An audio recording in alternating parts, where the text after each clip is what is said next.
Curiosity Talks. Thank you for those of you who have been here before supporting me and Wisdom Circle as well as Curiosity Talks. And it's great to have you all with us again. In my sessions, I have the privilege of hosting speakers who bring wisdom, information, knowledge, and unique perspectives on a variety of topics to all of you curious folks. Wisdom Circle, a global platform that connects organizations and seasoned professionals, also creates spaces where curiosity is not just encouraged but experienced through stories, through dialogue, and reflection. In today's Curiosity Talk, timeless narratives becomes a lens to question, reinterpret, and rediscover leadership in today's context. It is this spirit of thoughtful inquiry that defines Wisdom Circle, where every conversation opens the door to deeper insights and personal growth. We have with us today a special speaker, Anil Srinivas Chilla, a global business leader, digital transformation expert, and author with over 25 years of leadership experience across multinational organizations, including Dell Technologies, Levi's, and L'Oreal. He has held senior leadership roles across Asia Pacific, India, and global markets, serving on regional and global leadership committees for e-commerce and digital transformation, while leading large multicultural teams across Singapore, Southeast Asia, India, China, Japan, Australia, Korea, and the Middle East. Alongside his corporate career, Anil has been a dedicated student of the Ramayana since 2009, guided by the discourses of Pujya Guru Sri Chaganti Koteshwara Rao. He approaches the Ramayana as a practical leadership text, drawing lessons on communication, decision-making, resilience, strategy, empathy, ethics, and value-based leadership. Not only that, he's also a practitioner of Vipassana meditation, having attended retreats in India, Singapore, and Malaysia under the tradition revived by S.N. Goenka. He's the founder of a startup in Indian knowledge systems and author of the book, The Ramayana Guide to Practical Leadership. To delve into his book and its lessons, I hand over the mic to Anil to say a few words before I pose my first query. Namaste all. It's great to be here. Thank you, Swati and Neeraj, for inviting me to this talk, to Wisdom Circle. It's great to be here. Looking forward to the session today. So, Anil, you have spent years in large organizations, whether it was L'Oreal or Levi's. What made you turn the 3,000-year-old Ramayana epic for leadership lessons? And was there one specific moment when that happened? My interest in Ramayana, and Bhagavata, and Mahabharata, sort of came, just as a curiosity, right? So I was listening to the pravachans of Pujya Guru Chaganti Koteshwara Garu, who speaks in my native tongue, which is Telugu.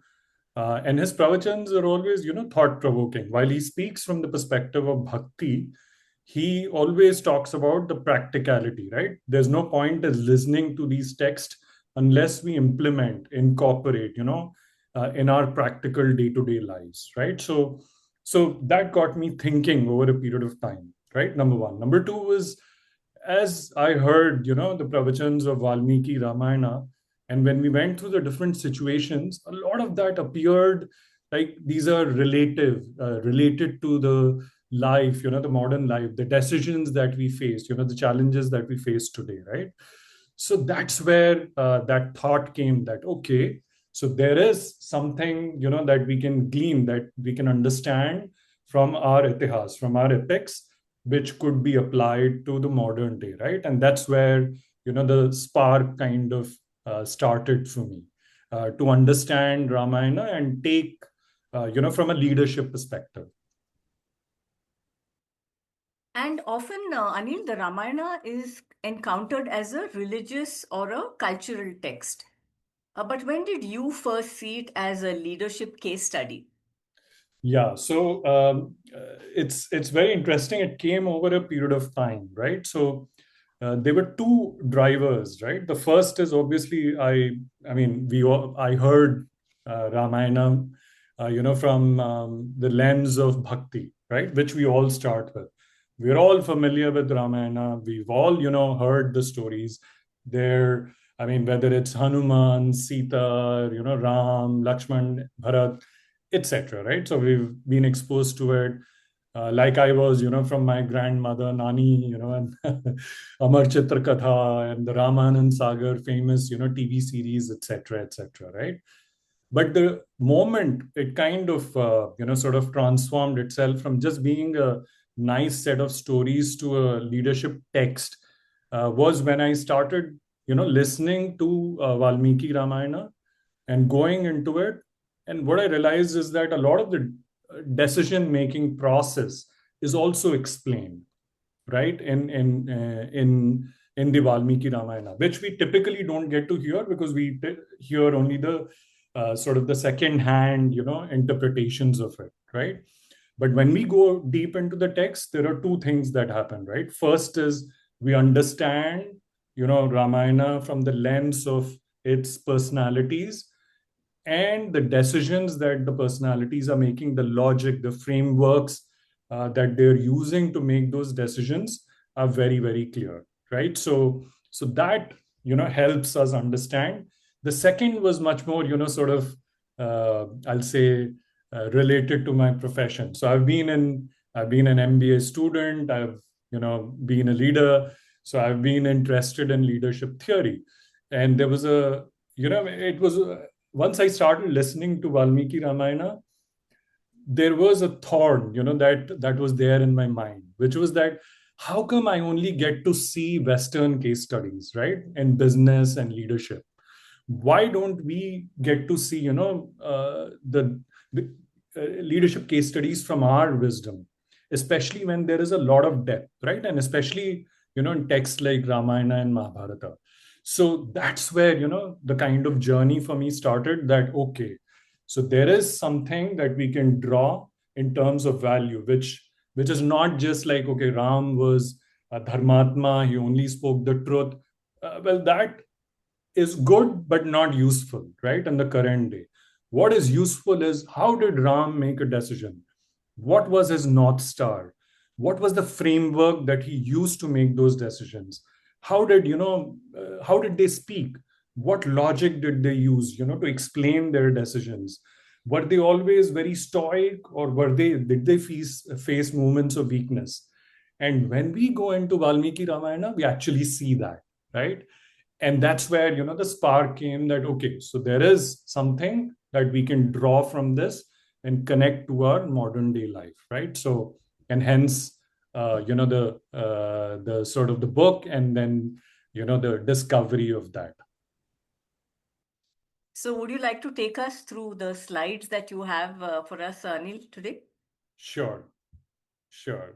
Let me just pull up the slides. Okay, perfect. So this is the opening slide, right? So Ramayana from a new perspective, lessons in leadership and life. Okay, so here's a tickler for everyone. What do a disgraced king, Vishwamitra, an exiled monkey, Sugriva, and a cursed giant, Kavanda, have in common? Okay, and the commonality is that each of them hold a very relevant leadership lesson, which applies equally well today as it did, 2, 3, 4, 5,000 years back, right? And those lessons are much more, I'll say, relevant and practical than what we see in a lot of leadership case studies, right? Let me show you how. Um, so there are three leaders I've chosen. Vishwamitra, which is his resilience, his perseverance, right? How he bounced back after many failures. Sugriva, you know, how he built great teams, right? By building great relationships with his team members, and then Kaban, which is how he, gave a brilliant framework or a strategy called Shadgunya, and helped Ram at a moment of weakness, right? So we'll go through these shortly. Okay, the first thing I want to, sort of explain to everyone is that we all know Ramayana. There's, very few people who don't know it, but we all know Ramayana from a second-hand perspective, as I explained earlier, right? Typically, most commentaries of Ramayana or whatever that we consume are based off Valmiki Ramayana, but then, they are, for example, Tulsidas Ramcharitmanas is a bhakti perspective based interpretation of Valmiki Ramayana. Okay, so when you go through Amar Chitra Katha or the Raman and Sagar TV series, all of those are interpretations. So which typically means that we are hearing about Ramayana from a, sort of a bhakti perspective, number one. And number two, it's second hand, meaning it's not from the source text, right? So the change, that I'm going to talk about, or what I'm trying to, what I've written in my book is we need to view the Valmiki Ramayana from a new perspective, okay? From the perspective of modern leadership, okay? Not as a story of devatas and rakshasas and, gods, etc. When we go into Ramayana, when you look at the characters or the personalities there, right? We tend to revere them, right? Like Ram is a god, or a reverential figure. But within Valmiki Ramayana, Ram never accepts or states that he is God. He says that I am a human. I am Dashrath Putra, right? I am Dashratha's son, and and therefore I'm a human, right? And when you actually go deep into it, we see that he had the same moments of weakness that any of us, any human would have. It's just that he had a very let's say strong north star, right? A purpose which helped him, sort of overcome moments of weakness, and also with the help of the team, etc., around him, right? So that's the whole perspective. The perspective is Ramayana is a story of humans, okay, that making decisions in challenging situations, and that's where the gold lies.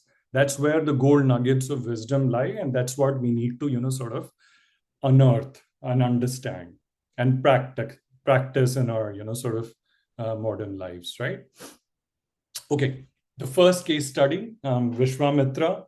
This comes from Balakanda, the first kanda of Ramayana, the transformation of King Kaushika into Brahmarshi Vishwamitra, right? And this is all about dhriti, perseverance, right? So Vishwamitra was a king, right? The story goes he visited Vasishta's ashram, and Vasishta, hosted a banquet for him and his army, and with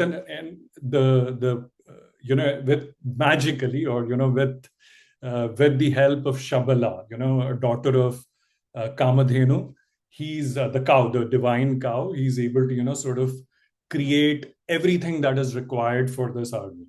Okay. And once Vishwamitra sees Shabala, the divine cow, he desires it. He says it should be with a king.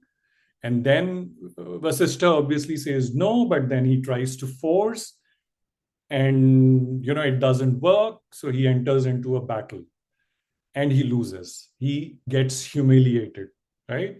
So he says, okay, this is not okay. So he goes, does tapas, which is the first fall he has. He acquires weapons through tapas, comes back, uses all the weapons on Vasishta's ashram, destroys it. But when Vasishta comes out, Vasishta just, says overpowers his weapons with his spiritual, or Brahmadand, right? So with spiritual power, and Vishwamitra or King Kaushika loses again, right? And he says, okay, this power, the royal power is useless for me. The spiritual power obviously is much more important. Therefore, I need to reach the same position as Brahmarshi Vashishta. So he says, I need to become a Brahmarshi as well. So that is his North Star. So it starts with a very negative feeling of ego, anger, revenge, you know. So it starts from that point. But the North Star is correct. He wants to be a Brahmarishi. So he starts penance, he starts tapas, right? And that's when he becomes a Rajarishi. And then, to humiliate Vasisht, again, he gets into an ego battle. Trishanku is a disciple of Vasishtha. He asks for some help from Vishwamitra. He says, sure, I'll help you. And does again has another failure, because he tries to help Trishanku but is not able to completely help him, but loses all his spiritual sort of power, whatever he's accumulated, right? So that's his fall 3. Gets humiliated again, right? And then he does tapas again. He says, no, this is not okay. Okay, now I understand that pride is not okay. I cannot overcome everything with force. I need to acquire spiritual power. So then there is another situation where he has to help his bhanja, his sister's son, whose name is Shunashepa, and Shunashepa is being sacrificed. So basically, Vishwamitra helps him, right? Avoid being sacrificed. But then again, misuses his power, or uses his power, loses it completely, right? And because his sons are not helping him in this enterprise, he curses his own sons. And in anger. And at the end of the day, he says, oh, I've cursed my own sons. And he sort of understands that anger destroys everything, right? Again, he starts tapas.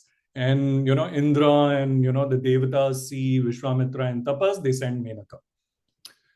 And he sees Menaka, and again, you sort of loses focus. And we all know the famous story of Vishwamitra, Menaka, Shakuntala being born to them, etc., etc.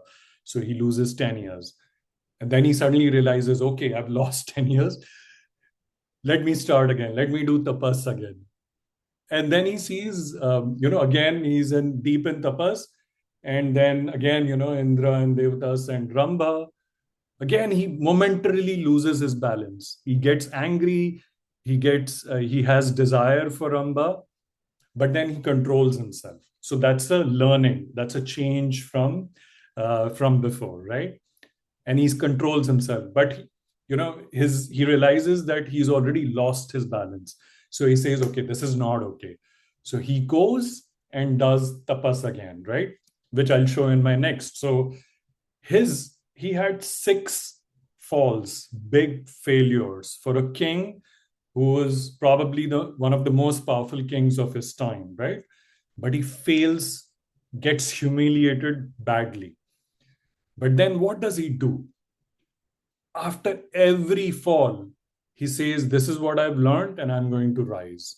So the first rise he has is when he gets anointed, or, he does tapas, and Brahma comes and tells him that, you're now a Raj Rishi.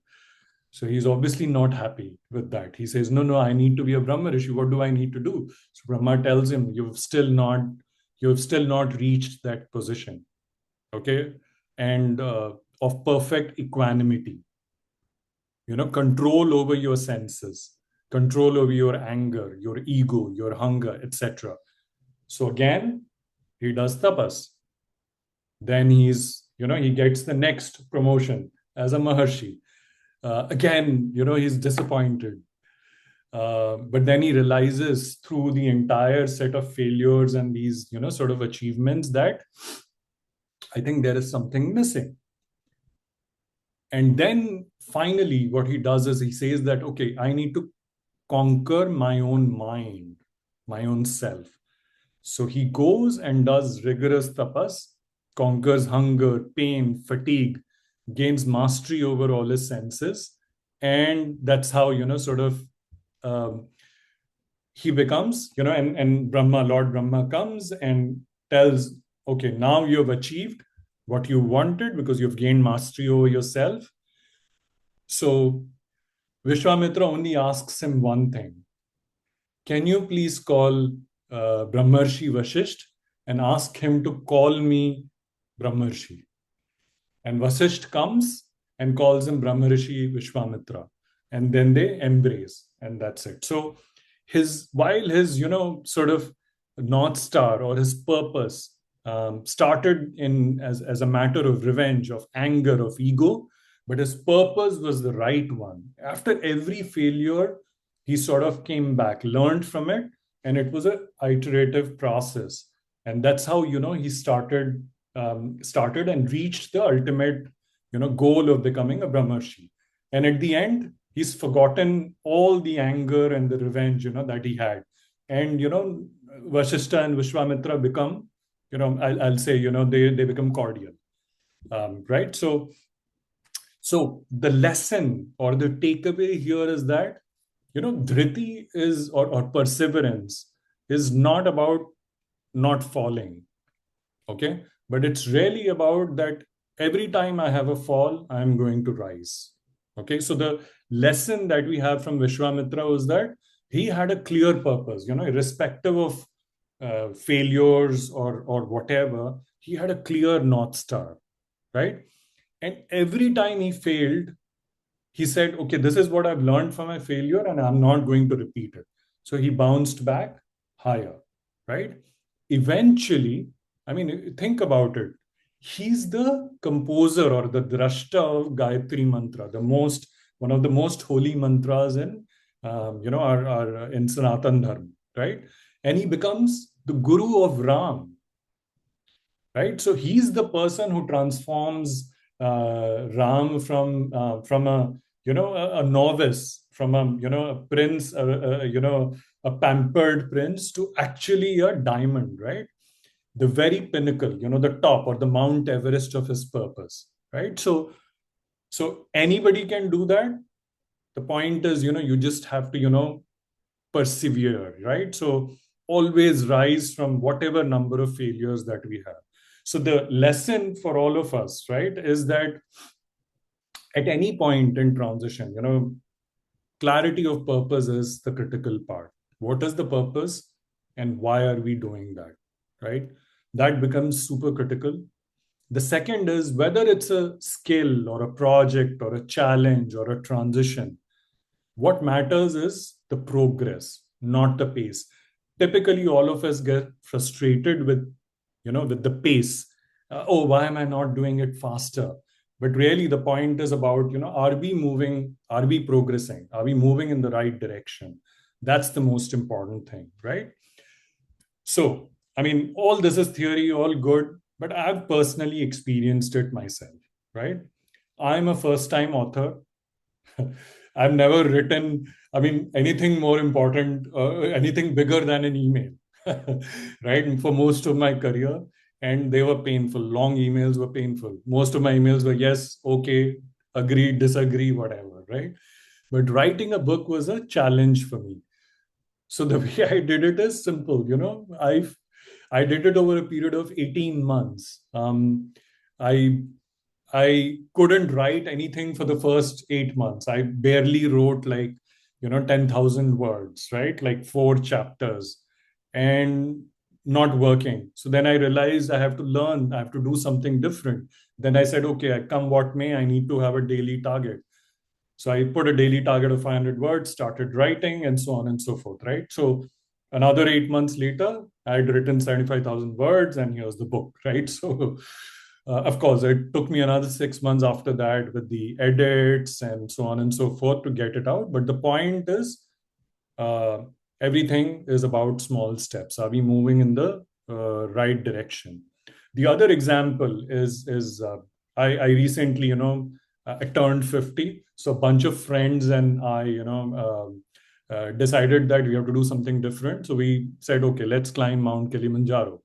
But I haven't done any trekking before. The one time that I went on trekking, I came back after 30 minutes. I failed miserably. But this time I said, okay, I'm going to do something different. So I started training, practiced, and so on and so forth. And most importantly, um, the guides in Kilimanjaro, they say, how do you climb a mountain? They have a term called pole pole, which is in Swahili, which means slowly, slowly, one step at a time. And that's how it is. You don't see Mount Kilimanjaro on day one of the trek. It's 7.5, 6, 7 days away. So you start with one step at a time, and so on and so forth. So 150,000 steps later, I'm at the top of Kilimanjaro, right? So the point really here is that everything starts with a clear goal and progress, right? Progress matters, failures don't matter. It's rising after every failure is what matters, right? So that's the first sort of case. The second one is Sugriva, psychological safety, the secret to sort of great relationships, right? So what do I mean by that? So here's the story in from Ramayana. This is Kishkinda Kanda. So Ram, Sita's been abducted. Aranyakanda is over. They're trying to find. They're going in the southerly direction. So they reach, they reach the kingdom of Kishkinda, right? And Sugriva is in exile, living in Rishyamukh, mountain, and he spots these two very powerful, very strong, warriors, and he's scared. He starts running. He assumes that they're assassins sent by Wali, right? We all know about the enmity between Sugriva and Wali. So what he does, he just runs, and he's with four of his ministers, and he's just jumping over trees, and all his ministers are following him. So Hanuman says this to Sugriv, and instantly, this is among the first few sentences uttered by Hanuman in entire Ramayana, right? So he says two things. You're making a monkey of yourself. O king, you're making a monkey of yourself. So imagine someone telling his boss, you are a monkey, you're making a monkey of yourself. And he says, behave like a king. This is what it means, right? So you're making, aho shakha mugatvam te vaktam eva plamangama laghuchittataya atmanam nasthapsyasi yaumato. So you're behaving like a fickle-minded person, right? And again, he follows up saying that behave like a king. If you are fickle, how will you manage a kingdom? And Sugriva listens to him. Okay. Now, the point here is that Hanuman said a good thing, but the person to praise here is not Hanuman. The person to praise here is Sugriv, because he's created that safety within his team, which allows his team to tell him the truth, right? And he's not reacting to the truth badly. Imagine someone telling us, you're doing a terrible thing, you're being a monkey. The first reaction, at least I will have, is like, oh, I'll get angry, right? But the point here is that he listened. And actually, what happens is that at another instance, because he listened here, because he gave the permission to his team to tell the truth, Hanuman saves his life later in Kishkinda Kand, right? Where Sugriva is in a life-threatening situation, but Hanuman, because of his foresight, actually helps. So because of the permission that Sugriva is given, because of the psychological safety that has been created, protects Sugriva, right? So of course, Hanuman, sort of had courage. He prioritized the king's long-term interest over comfort, but Sugriva is the more, the person to praise here, because he built a team, built a culture of truth telling, right, within his team. So the lesson, here is really that now psychological safety, creating safety for people to speak their minds is not softness, right? It's basically that we value the people and the relationships around us. And as long as we are all, in the having the same purpose, the same mission, we need to be able to, sort of freely speak to each other, right? So the point here is that Sugriva created that psychological safety in the team, and therefore his team was his greatest asset. Hanuman, Jambavan, and so on and so forth. These are like the real, they gave the right advice to Sugriv in his moments of weakness, right?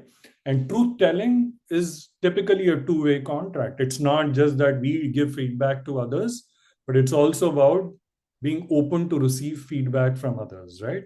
So the lesson here is the question, that I'll ask all of us, including myself, is who tells us the unvarnished truth? Do we have anyone around us who tells us that? Are we making it easy for them? Okay. Is there, are we making it explicit for them that, okay, please tell me the truth. I'm going to hear and I'm not going to react in a, emotional manner, but I'll try to, sort of use logic, understand the feedback, and then, sort of react or not react, incorporate the feedback, right? So that's the second lesson. It's really about creating psychological safety in the people around us so that, we are making the best decisions, not just for ourselves, but for our teams, for the people around us as well. So that's the second lesson, right? The third case study is about Kabadh, okay? And this is really about a strategy called Shatgunya, okay? I'll talk more about it shortly. So here's the situation. Sita's abducted, and Ram and Lakshman, they see that, they found Jatayu, and they only know that they have to go in a southerly direction, right? And they're desperate. They don't have anything with them other than just their weapons. And they're completely down, right? Because they've realized that they've been cheated, by Marich and by the abductor. They don't even know the details of Ravana by that time, right? And they're desperate, right? And actually, there's a moment here where Ram loses it completely. But more on that, and perhaps at a later time, he loses it. And Lakshman sort of pulls him back, right? He says, okay, now get a control of yourself. And they progress. And then they are caught by this creature. The creature has only two hands, it's a Rakshasa. And, they're about to die. And they, sort of fight and, sort of fight against Kabanda. Kabanda, incidentally, is under a curse, right? He's he's therefore, by freeing him, when they, fight with him, Kabanda tells him that you have to free me from the curse. You look like Ram and Lakshman. So, help me, release me. So Ram and Lakshman release him. And then Kabanda gives a gift. This is the moment from where the Ramayana story turns completely. Okay. He analyzes Rama's situation using the Shatgunya strategy and returns the favor with very, very strategic advice. So he's the person who tells Ram to ally with Sugriv. Okay. And I mean, there are a bunch of, statements he does, but the one that he says is that there are 6 strategies, Shatgunya, Shatgyuktayo, which are available to a person to deal with a difficult situation. And you need to, in these 6 strategies, you need to use the 6th strategy.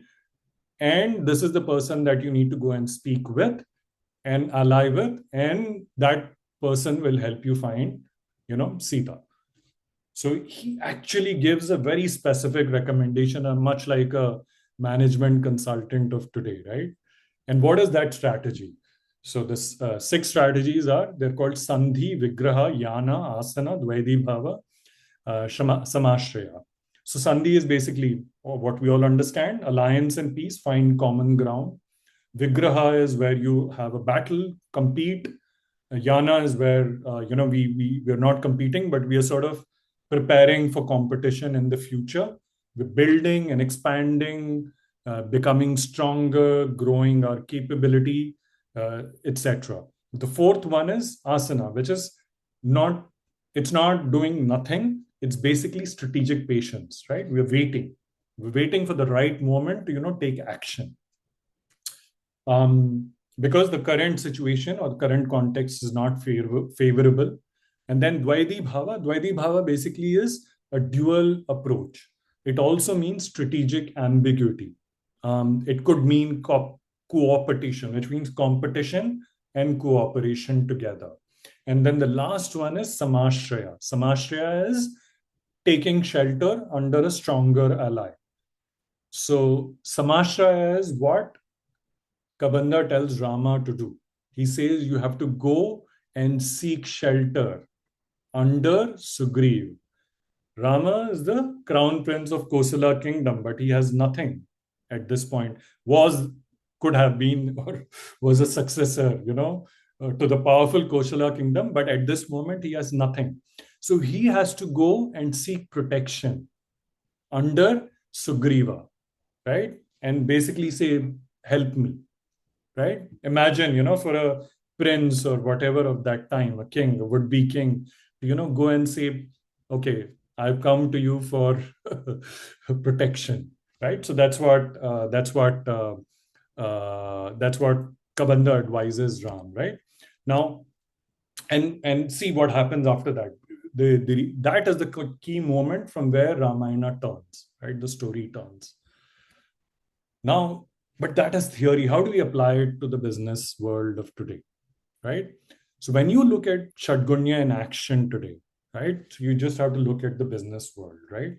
So when you look at Sandhi or peace or alliance, right, think about Android versus iOS, mobile phones, the two big ecosystems that are there. So how did Google make Android really big? The way they made it big was that they allied with Samsung. Samsung had the marketing and the hardware muscle, so they could build great phones, and Google had the software, the Android OS and the ecosystem. They got together, and today Android is the number one platform, right? It has the highest market share. So both Google and Samsung won, by allying with each other. Now, when you look at Vigraha, this is the Gen AI battlefield that we see today, right? All the LLMs, you have Claude, Llama, Gemini, ChatGPT, and so on and so forth. What's happening there? They're burning money. They're burning billions to build data centers, throwing money at people, throwing money on marketing, losing money by the bucket loads. But the point here is that it's conscious decision because they are in the competition for market share. And so they're in war, right? Literally with each other. So therefore, they're in that, sort of battlefield where they're using every tactic possible to, sort of win. Now, Yana is a very interesting strategy. It doesn't necessarily mean that, you always sort of fight or ally. It basically means that we need to build strength internally. Okay, I'll give you two examples. The first is Amazon. So Amazon has a division called AWS, Amazon Web Services, which is basically a cloud platform. It's the largest cloud platform, the highest market share, etc. But Amazon is a e-commerce company which used to sell books. What do they have to do with AWS? Why did they start AWS? It was basically a side project. They created a small team, sent them to Johannesburg in South Africa, and then they built the AWS product. And AWS today generates 60% of the OPEX, of the profits of Amazon. And the CEO of AWS is the CEO of Amazon. So it's not the which parent company's CEO, it's the baby company's CEO is now this, or the guy who created AWS, right? Is now the CEO of Amazon because that drives majority of their P&L.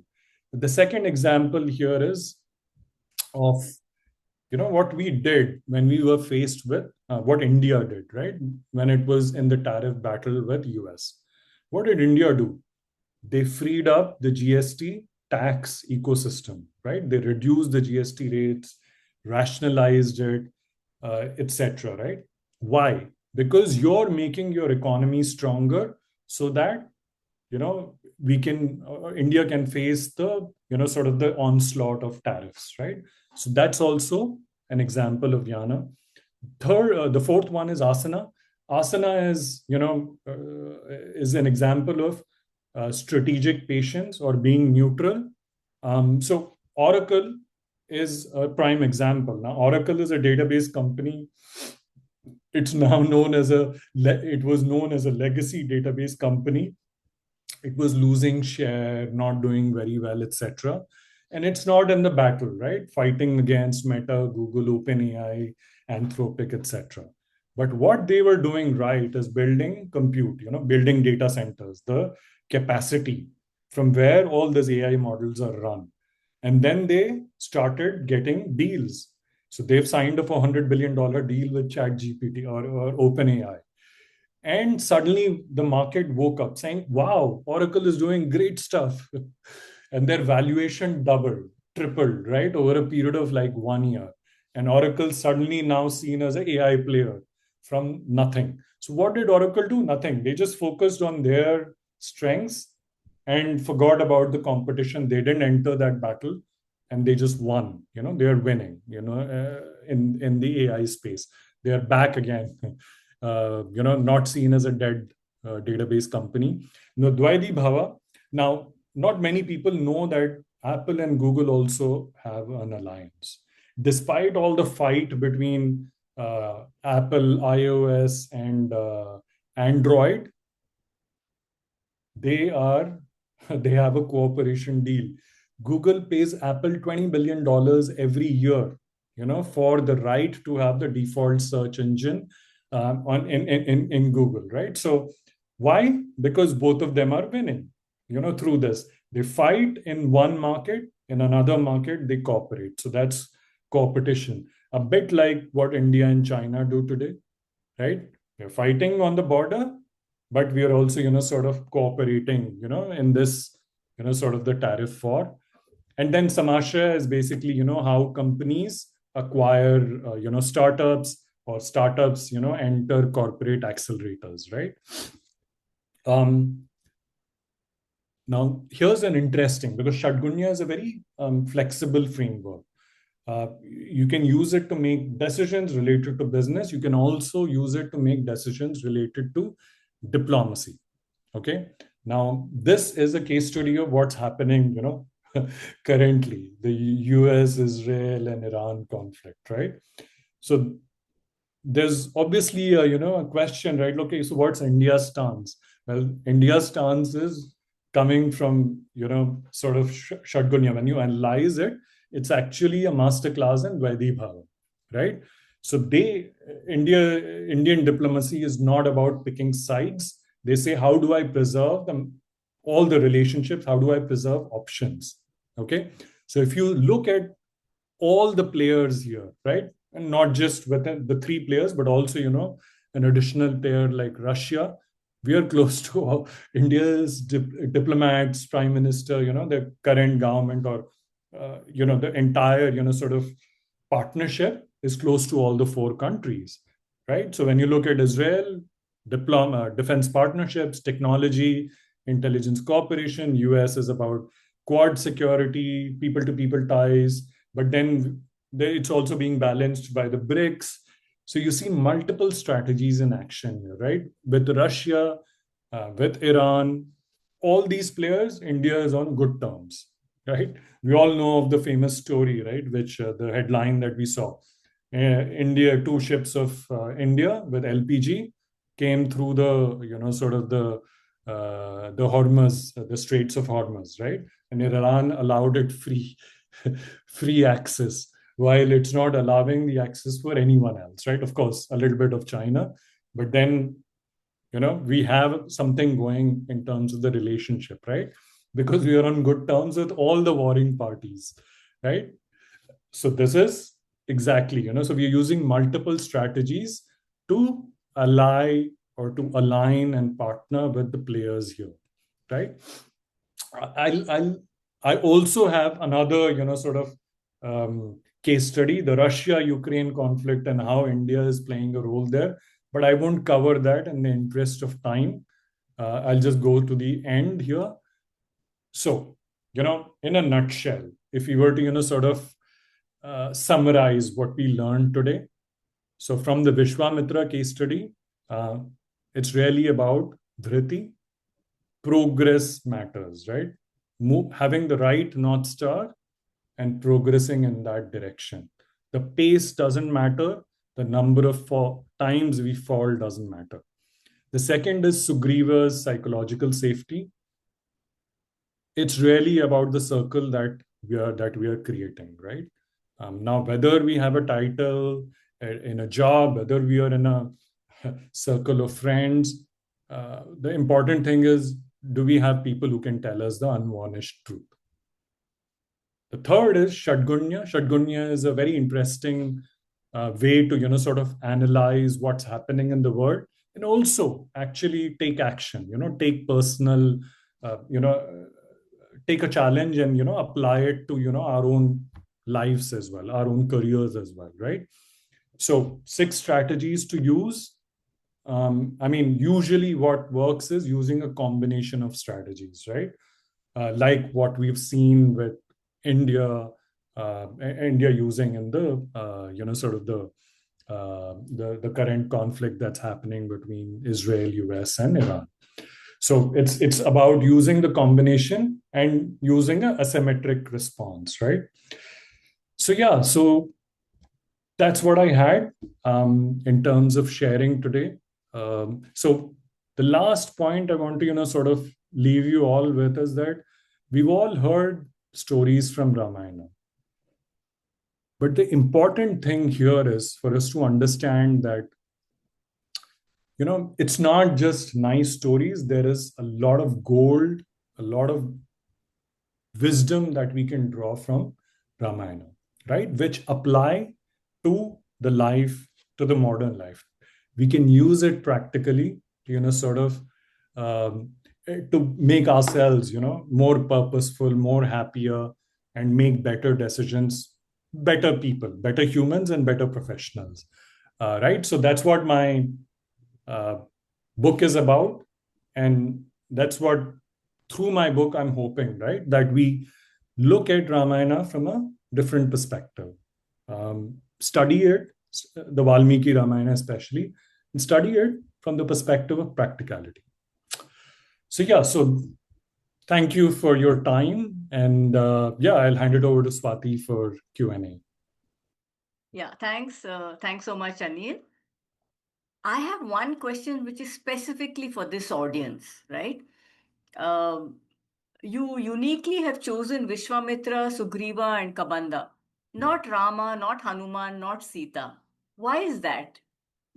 Okay, so couple of things, right? We all know Rama and Sita and Hanuman very well, right? We all know them. We all know about them. Of course, there's a lot to still go and discover.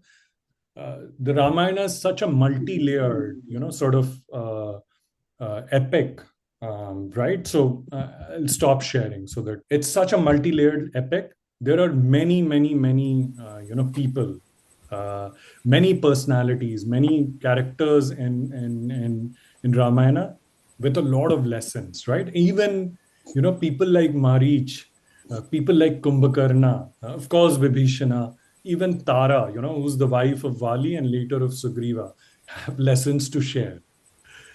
So we all know, I mean, sort of Ram and Hanuman and Sita are kind of overexposed. So I chose, to sort of talk about the other characters because, there is a lot to discover and uncover in Ramayana. And I mean, wherever we look, there are golden nuggets of wisdom lying. So I think the book has 9 leadership domains, and you Yes. covered 3 of them today. So Yeah. if this audience wanted to go deeper, where would you suggest they start? Um, Yeah, so two areas. First, is uh, within the book, right? The way I've written the book is it's 40 case studies and nine sort of leadership domains, right? So things like communication, coaching, building high performance teams, resilience, self awareness, situational awareness. What does leadership dharma mean? Basis Ramayana, and so on and so forth, right? So within each of these nine, there are 4 to 5 case studies, right? So totaling 40. So the first thing is obviously that okay, discover through the book. I also write on LinkedIn, so you can follow me and see it, right? Like what I'm writing to over the last few months. But more importantly, I would say that it's also the study or understanding of Valmiki Ramayana, which is where all this wisdom comes, right? So it's not something that I have created. I'm just, looking at Valmiki Ramayana from a different perspective, right? The wisdom actually lies there, right? And so sort of study of Valmiki Ramayana as well. That would be the second, sort of suggestion that I'll have. So I was thinking that maybe we could open the floor for one or two questions Sure. before I go to the closing discussion. Till he sorts that out, would there be anyone else who would have a query or a question or a opinion? Would love to hear from you.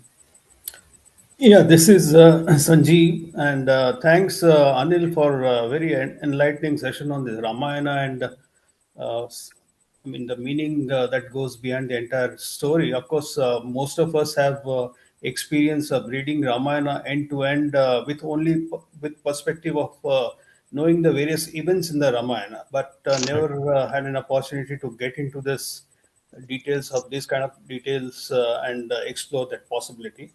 Yes. Just wanted to know this: did you undertake the studies in Sanskrit or the translated English translated version? Because many a times the translation it loses the impact. So just want Yes. curious about it. Yeah. Yeah, no, that's a very good question, right? So I'm no Sanskrit scholar. Okay. I've Okay. learned a little bit of Sanskrit, in my school, college, and again, in the recent years, but I don't have that capability, to sort of understand a complex text Mhm. like Ramayana. So for me, it was basically discovery through four sources, right? The first, the pravachans of, Sri Chaganti Koteshwar Rao, and but he speaks in Telugu and he speaks from a perspective of bhakti, right? Okay. So then, but linking that with my sort of the corporate experience, right? That was one. The other three sources were there is a website called valmikiramayan.net. There is a IIT Kanpur website called valmiki.iitk.ac.in. I can share it later, right? You don't need to note Sure. it down. And then the Gita Press Sanskrit to English translation. But the challenge, let me explain also, is that the challenge in all these translations is they are word to word translations. Okay, so what they do is they present the, sort of the word to word translation of the shlokas. And it's really about, understanding and applying a meta, sort of a slightly higher layer of understanding of the text to arrive at the lessons that I've shared with you, right? Right. So it happened for me. It happened through these four, and basically through the sort of inspiration of my guruji, right? So that's it. It was looking at the text and seeing, oh, this is related a bit to what I faced in Mhm. my professional career or in my life, and so on and so forth, and then looking at it from that lens to arrive at a sort of a analysis and a conclusion. Appreciate. Yeah. Thanks. Thanks very much. Yeah. I think Bindu Yes, Bhat Bindu ji. ji. Yes, Bindu, would you like to ask? Yeah, thank you. Sure. Thanks. Thank you, Swati and Anil. I'm just curious again. Why the Valmiki Ramayana and not the Tulsidas Ramayana? I'm assuming you must have read both and then decided the Valmiki Ramayana is more relevant, or Was it? I don't know. Okay, that's a very good question, right? So I haven't read the Tulsidas Ramayana, to be very honest, right? I haven't read it. I've only heard, obviously stories and pravachans from that, right? Now, we all know that Valmiki Ramayana is the source from which there are many versions of Ramayana, right? So uh, the Ramcharitmanas is one of those adaptations or retellings of Ramayana. And it views Ramayana from a perspective of bhakti. It views the premise of Ramcharitmanas is that Ramji was the avatar of Vishnu, and therefore all the decisions that you see, in Ramcharitmanas or all the episodes, etc., come from the perspective of bhakti. I'll give you a few examples, okay, which differentiate the Ramcharitmanas versus the Valmiki Ramayana. The first one is that in Valmiki Ramayana, it is what it is. So basically, Valmiki Ramayana, Maharshi Valmiki or Brahmarshi Valmiki says that this is what is the truth, what happened. So it's itihas, like it happened. So the entire stories or the situations are, like they happened. The second and perhaps the most important point, which I also mentioned earlier, is that the characters within Valmiki Ramayana are assumed, or they say that they are human. They are not avatars or incarnations of God. Okay, although in the beginning, in the Balakand, during the Putra Kameshti Yajna, Brahma tells all the devatas to come, but from then on, from that point onwards, all personalities are making decisions as humans, going through the same challenges as humans. So that is the big differentiator. Now, as soon as we put the lens that, the personalities in Ramayana are gods, there is nothing for us to learn from that. What do I mean by that? Okay, if Ram and Sita and Hanuman are gods, everything that they do is magic. What is there for us to learn from that? Nothing. If they're gods, we will always see ourselves as, like, okay, we are a few steps below them, and I'm just hearing a very nice story. But as soon as we put them on, the way it's explained in Ramayana is that we are humans, we're making decisions as humans. As soon as we put ourselves on the same plane as them, which is that I'm a human, they were humans, they took difficult decisions, but with a very strong sense of mission, sense of purpose. That's where the learning comes from. And that's what my Guruji says that, right? That if we read or understand Ramayana and do nothing about it in the practical life, it's a wasted effort. The point of listening and hearing all these, whether it's Bhagavad Puran, Mahabharata, Bhagavad Gita, or Ramayana, whatever, is about using that to practice in our lives, right? And that's the most important point, right? There are many episodes. I can give you one sort of episode, right? The first is, we all heard about that Ravan, when he's dying, he gives a lecture or a coaching lesson to Lakshman. Well, that is not there in Valmiki Ramayana. As soon as Ram hits him with the Brahmastra, he dies. There is no lesson to be drawn.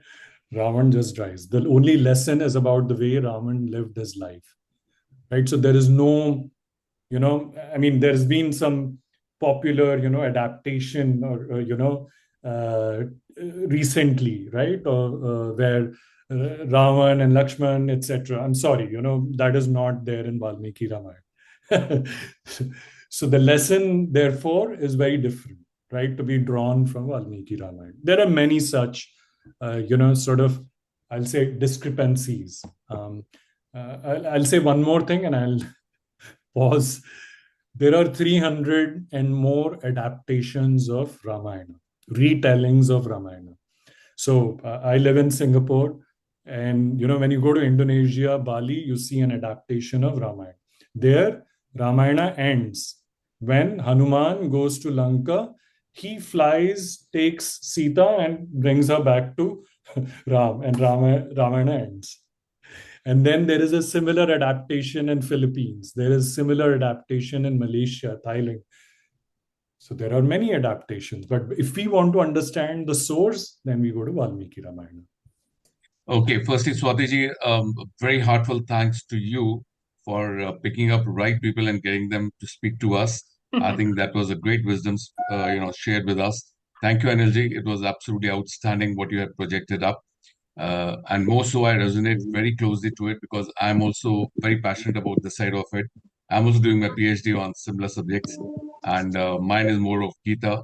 And last week, I just written an article on the science journal is Gita, the neuroscience. Okay, so similarly, so I resonate so very well with you. I'm so very glad that you're doing this because time has come for us to bring in an Indian concept of behavioral science, which is based on our scriptures. Yes. All what is there of the West, when I go deeper into it, I realize that they've all picked up from our scriptures, but without understanding much of it. So it's a superficial picking up of it without getting into the depth of it. And Yeah. this is where people like you, I'm so very glad that you're here and bringing depth to it.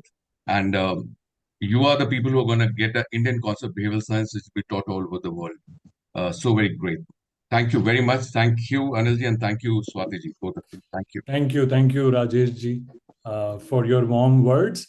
Let me just state that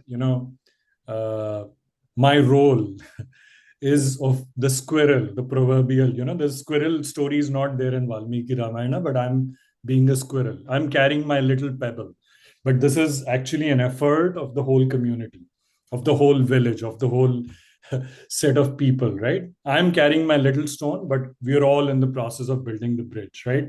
Just as you are, with your work on Bhagavad Gita. Similarly, we need more and more such people so that we could translate the depth of our wisdom into, our ancient wisdom into modern lives today. We need more squirrels to come up. For sure. For sure.